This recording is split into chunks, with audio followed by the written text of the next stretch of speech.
Assalamualaikum warahmatullahi wabarakatuh. Perkenalkan, nama saya Siti Salsabila Nurrahmah dengan NIM O1A1201119 dari kelas C jurusan Farmasi angkatan 2020. Pada kesempatan kali ini, saya akan mempresentasikan mengenai materi glikolisis.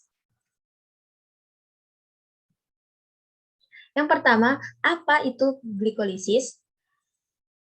Glikolisis berasal dari kata gliko yang berarti gula dan lisis yang berarti penguraian. Glikolisis merupakan proses penguraian gula 6 karbon menjadi 2 molekul asam pirufat berkarbon. Kemudian terdapat istilah glikogenesis. Glikogenesis adalah suatu proses anabolik dalam membentuk glikogen untuk menyimpan glukosa ketika kadar glukosa dalam darah tinggi, seperti saat sesudah makan. Kemudian terdapat juga istilah glikogenolisis dan gluconeogenesis. Glikogenolisis adalah suatu proses pemecahan glikogen yang terjadi melalui jalan yang berbeda, yang tergantung dari proses apa yang memengaruhinya. Kemudian gluconeogenesis adalah proses sintesis atau pembentukan glukosa dari sumber bukan karbohidrat. Selanjutnya yaitu proses glikolisis. Proses glikolisis yang pertama yaitu glukosa akan diubah menjadi glukosa 6-fosfat oleh enzim heksokinase. Tahap ini membutuhkan ATP, yaitu sebanyak 2 ATP. Kemudian glukosa 6-fosfat diubah menjadi fruktosa 6-fosfat oleh enzim fosfoheksosa isomerase.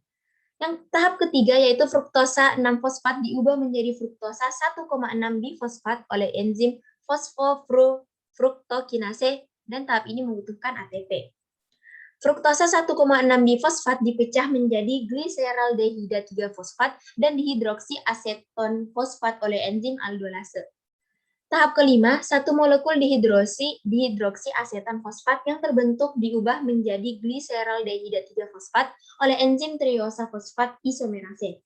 Tahap selanjutnya, gliseraldehida 3-fosfat kemudian akan diubah menjadi 1,3 bifosfogliserat oleh enzim gliseraldehida 3-fosfat dehidrogenase. Tahap ini membentuk NADH.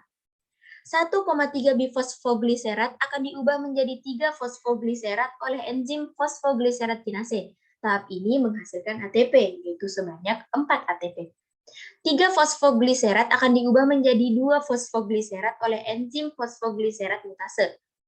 Tahap selanjutnya, 2 fosfogliserat akan diubah menjadi fosfoenol pirufat oleh enzim enolase. Dan yang tahap terakhir yaitu fosfoenol pirufat akan diubah menjadi pirufat yang dikatalisis oleh enzim pirufat kinase dan menghasilkan ATP. Perlu diperhatikan pada langkah ke-6 hingga ke-10.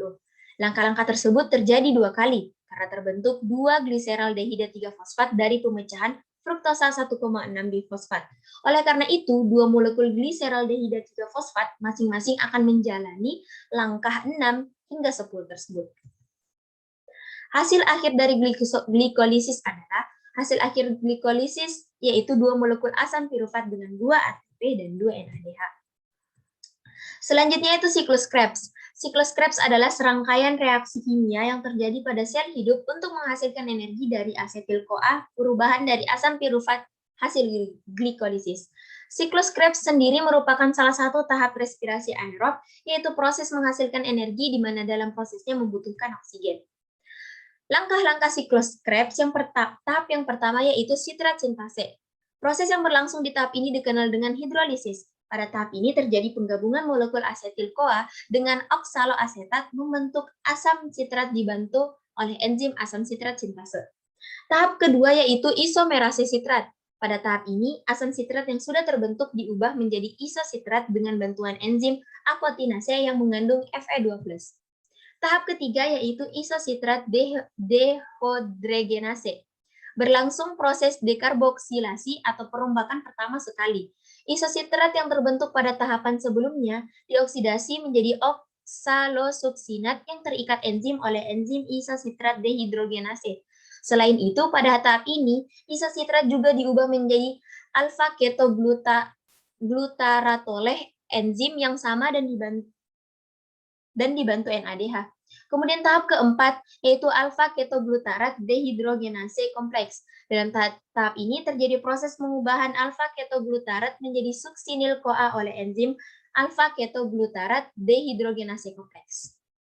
Tahap kelima yaitu suksinat tikonase. Pada tahap ini terjadi konversi suksinil-CoA menjadi suksinat. Proses pengubahan ini berbeda dengan tahapan-tahapan sebelumnya.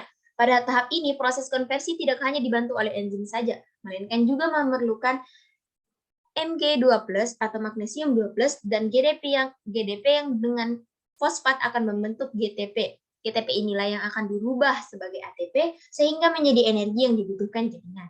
Kemudian tahap ke-6 yaitu suksinat dehydrogenase. Suksinat yang telah dihasilkan pada tahap kelima akan didehidrogenase menjadi fumarat dengan bantuan enzim suksinat dehidrogenase. Tahap 7 yaitu hidrasi. Hidrasi ialah penambahan atom hidrogen pada ikatan ganda karbon yang ada pada fumarat sehingga menghasilkan malat. Kemudian tahap ke-8. Pada tahap ini terjadi pengubahan malat oleh enzim malat dehidrogenase membentuk oksaloasetat.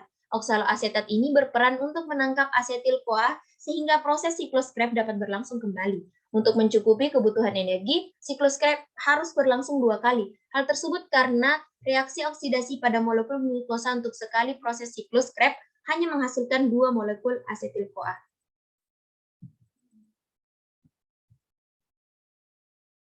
Selanjutnya yaitu rantai respirasi. Rantai respirasi adalah rangkaian proses transfer elektron hidrogen yang terjadi pada bagian membran dalam mitokondria dengan melibatkan sejumlah enzim. Hasil akhir dari rangkaian proses transfer elektron ialah sejumlah energi berbentuk ATP yang diperlukan dalam berbagai aktivitas organisme hidup. Tahapan rantai respirasi yang pertama, yaitu NADH akan melepaskan elektronnya kepada kompleks protein 1 atau kompleks protein pertama. Peristiwa ini membebaskan energi yang memicu dipompanya H+ dari matriks mitokondria menuju ruang antar membran. NADH yang telah kehilangan elektron akan berubah menjadi NAD+. Pada tahap kedua, yaitu elektron akan diteruskan kepada ubikuinan. Pada tahap ketiga, kemudian elektron diteruskan pada kompleks protein ketiga. Hal ini akan memicu dipompanya H+ keluar menuju ruang antar membran. Tahap selanjutnya, elektron akan diteruskan kepada sitokrom C. Selanjutnya, elektron akan diteruskan kepada kompleks protein keempat. Hal ini juga akan memicu dipompanya H+ keluar menuju ruang antar membran. Selanjutnya, elektron kemudian akan diterima oleh molekul oksigen yang kemudian berikatan dengan 2 ion H+ membentuk H2O. Kemudian, bila dihitung, transfer elektron dari bermacam-macam protein tadi memicu dipompanya 3H+ keluar menuju ruang antar membran. H+ atau proton tersebut akan kembali menuju matriks mitokondria melalui enzim yang disebut ATP sintase. Pada tahap selanjutnya, lewatnya H+ pada ATP sintase akan memicu enzim tersebut membentuk ATP secara bersamaan. Karena terdapat 3H+ yang masuk kembali ke dalam matriks, maka terbentuklah 3 molekul ATP. Terakhir, proses pembentukan ATP oleh enzim ATP sintase tersebut dinamakan dengan kemiosmosis. Selanjutnya, hubungan metabolisme karbohidrat lemak dan asam amino. Glukosa merupakan sumber energi utama pada kebanyakan sel. Kebutuhan energi tidak tergantung pada glukosa karena sel juga dapat memanfaatkan zat organik lain sebagai sumber energi. Sumber energi lain dapat berupa lemak, protein, dan molekul karbohidrat lainnya selain glukosa. Jika glukosa dibutuhkan cepat sebagai suplai energi, maka terjadi proses metabolisme yang dinamakan glikolisis atau katabolisme. Produk akhir dari glikolisis adalah asam pirufat dan ATP. Salah satu keuntungan besar dari tahapan-tahapan oksidasi glukosa menjadi CO2 atau karbon dioksida dan H2O adalah dihasilkannya beberapa senyawa. Jika lemak digunakan sebagai sumber energi, maka gliserol akan diubah menjadi PGAL dan masuk ke jalur glikolisis.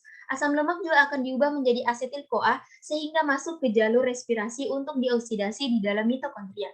Asam amino dari protein juga dapat berfungsi sebagai sumber energi. Asam amino dapat diperoleh melalui proses deaminasi.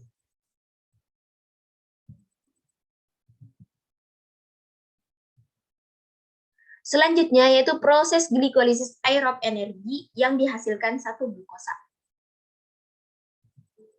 Bisa dilihat pada gambar bahwa tahapan glukosa senyawa dengan 6 atom C adalah tahap pertama.